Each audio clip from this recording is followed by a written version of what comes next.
कुछ भी नहीं याद इसके सिवा, ना मैं किसी का न कोई मेरा, जो चीज मांगी नहीं वो मिली, करता मैं क्या और बस छीन ली, बस छीन ली, बस छीन ली।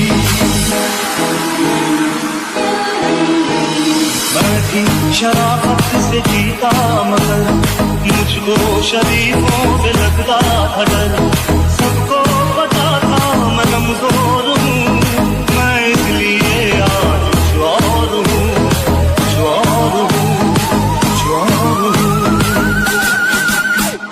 नायक नहीं। हमारे साथ रहना है ना तो थोड़ा सीधा होके चलना, क्योंकि हम तो हर एक बात सीधा मुंह पे बोल देंगे, और अगर आपने औकात दिखाई और हम औकात पे आ गए तो सर से पांव तक बेटा बिना पेचकस के खोल देंगे।